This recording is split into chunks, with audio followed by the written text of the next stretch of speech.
Dami pala mga kamari. Oh, tignan nyo. Oh, ang bigat. Oh, pahirapan na naman ang pagbibitbit.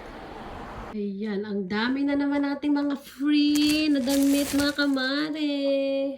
Hello, good morning. At naglalakad tayo at pupunta tayo doon sa Edgeware. Kukuha tayo ng mga pinamimigay na damit. Ayan, kakahatid ko lang kay Cassie sa school. At pupunta tayo sa bus stop. Ibang way yung dinaanan ko. Sobrang lamig ngayon. Lamig mga kamare, kaya naka doble balot-balot ako. Pag-yelo na ang mga sasakyan. Kita nyo yan. Frozen. Malamig na. Ayan, tatawid tayo dito. Ayan na pala yung school ng aking mga high school ng aking si Nicole. Tingnan nyo, titigil lang sasakyan. Titigil yan. Kasi pag ganitong zebra, ang tawag dito zebra crossing. Pag ganyan, automatic titigil ang sasakyan. Galing, diba? Ayun, doon yun. Ayan ang ating bus stop. Dito tayo maghintay ng bus. Ayan, nandito na ako sa Haro Town Center. Baba ulit tayo ng bus. Kukuha tayo ng isa pang bus. Ayan yung 186 bus ang kukunin natin. Ayan, dito mo nakikita mga kamare kung anong oras ng bus. So yung hinihintay natin na bus ay 186. Wala pa din. Ibig sabihin kapag wala pa sa screen, more than 2 minutes pa sila dadating.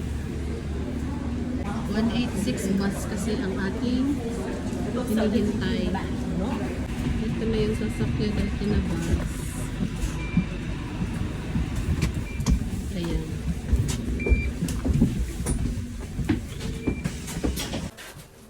Ayan, ang ganda ng mga tanawin. Nakatigil ang bus. Mga kamare, bababa na tayo sa next stop. Ayan, bababa tayo dito. Tapos mag-abang ulit tayo ng number 79. Nandito na tayo mga kamare at kukuha tayo ng isa pang bus, 79, 5 minutes pa. Ayan ang ating sunod na bus na sasakyan.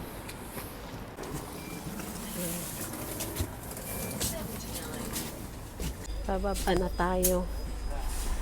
Ayan, nandito na tayo. Pero maglalakad pa tayo ng 3 minutes. Ito na yung ating kukuhanan.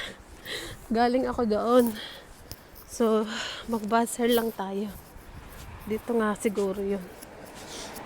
Ayan. 110. Mag-buzzer tayo. Ang lamig. Hihintay ako dito. Ang lamig. God.